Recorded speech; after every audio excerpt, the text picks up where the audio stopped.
is a man who contradicts. Wait, he's the type of guy who tell you there's no first place, but he's part of a race. Eyes lie, but take a look inside. They mirror the sights you Hi, see. I'm the OBG. So tonight I'm going to be talking about the French and the Yellow Vests in particular, and how they took on their government and they won the day. So this started after a hefty tax increase, where the price of diesel rose by 23% between October 2017 to October 2018. It was 1 year, and the French were incensed, and they saw this as an outright liberty, with many claiming it was an additional burden on ever increasing prices. So on Saturday, November the 17th, an estimated 300,000 people came together in the French provinces to protest against these increases, along with the high cost of living. And they chose to wear the yellow vest, which by law they're required to carry in their cars in France. And a few weeks later, the vest actually became the symbol and represented a massive wave of resistance against the French government. Now, the French are known for taking to the streets in protest, and they claim that their right to protest against anything by marching in the streets. And another one of my favourite philosophers, who happens to be French, is Rousseau. And he stated in one of his most noted works, or his most noted work in fact, The Social Contract, that the only legitimacy belongs to the people, not to the elected representatives.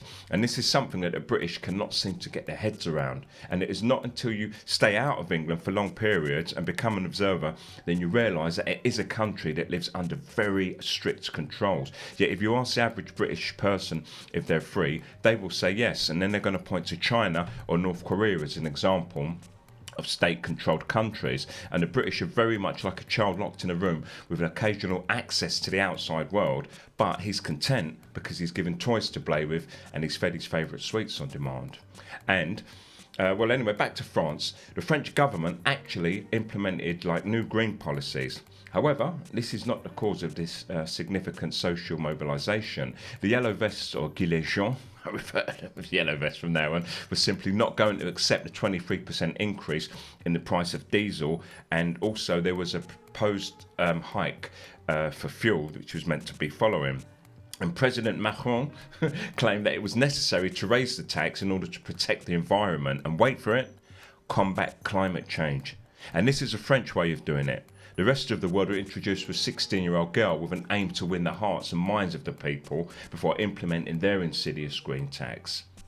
However, this has been met with measured success and has definitely slowed their plans down. And the French protesters, they marched into Paris eventually, and due to the ferocity of their protests, the government was forced to make a U-turn, first by suspending the tax and later permanently shelving their plans. And this shows that protests can work. However, they cannot be peaceful protests. They have to be full on ferocious and to the point. Nobody that ever claimed authority has ever given in to the demands of the people, when the people simply wave placards, sing songs and kindly ask for change.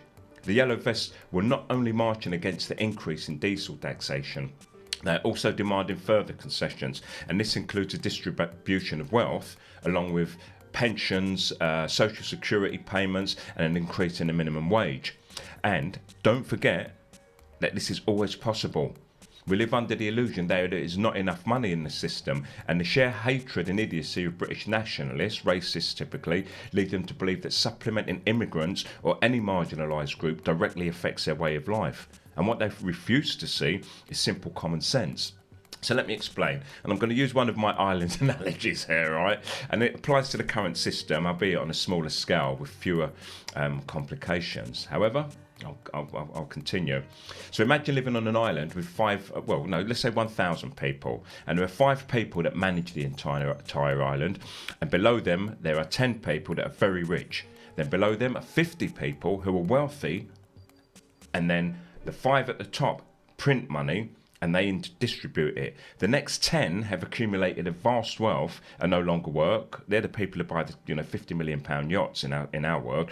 And then the 50 below them are the business people, and they own the 10 big companies that provide to all the companies below them to provide to everybody else. I hope that makes sense. So the 5 at the top, they pour more money into the system occasionally, and everybody feels happy. Then occasionally they pull the money back but hold on to it, and people are not very happy. This is inflation and deflation. Anyway, the 10 richest people, they don't feel the pinch. The 50 below them have to be careful, and 1 or 2 of them might even, go out of business.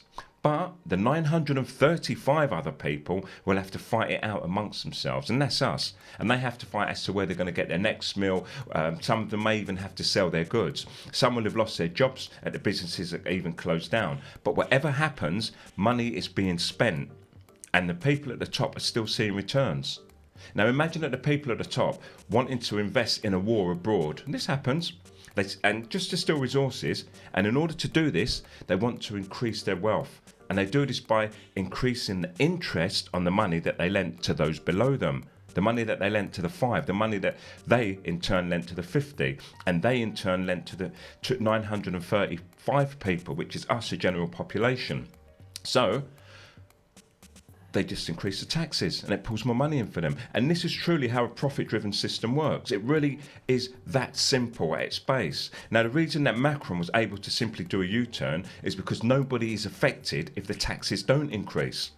It was simply an act of greed by those at the top, and it wouldn't hurt anybody to increase the pensions, wages and social services, because all that would mean is that the people at the top would have to put a few of their billions into a system, leaving them with hundreds of billions, but enriching the lives of the general population by distributing the wealth. And that's what distribution of wealth is. And the French, they're simply campaigning for this. Now, Macron's complete failure to connect with the people or to understand their concerns was simply steering them towards destructive liberal policies. And don't forget that Macron was seen as a saviour when he was voted in, but only because he was running against the National Front leader Le Pen at the time. And he was aware of this, and he made promises of reform which he didn't uphold, and became a different animal as soon as he was elected. And the protesters are also angry at this and are calling for him to resign.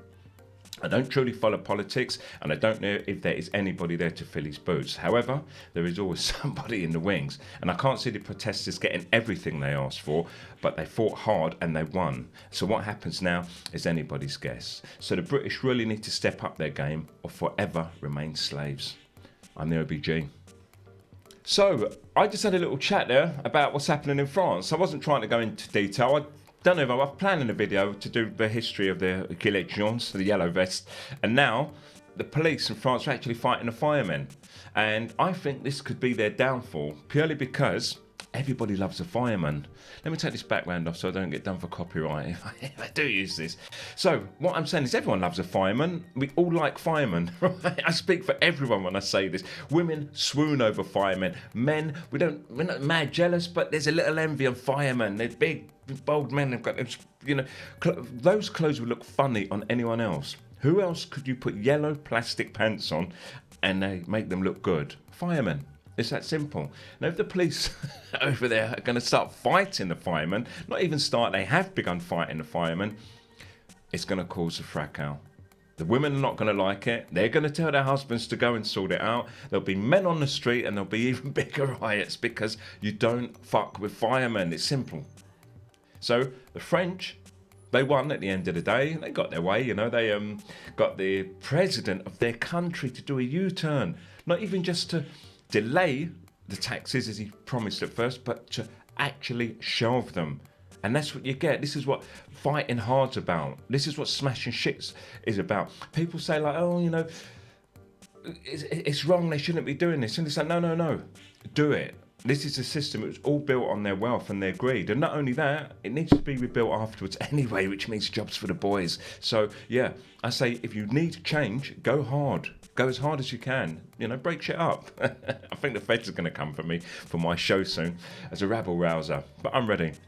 So the point here is they won the day. And in the UK, all we do, and I'm part of it too, I feel it in me every now and then, and then I laugh. I'm embarrassed sometimes. It's like, that's not nice, that's not fair. Someone really should do something about that. And when people do get up and smash it up, it's the people who push the hardest. So the general population are like, oh, that's a bit out of order, The foreigners are smashing shit up. All the poor, they're smashing things up.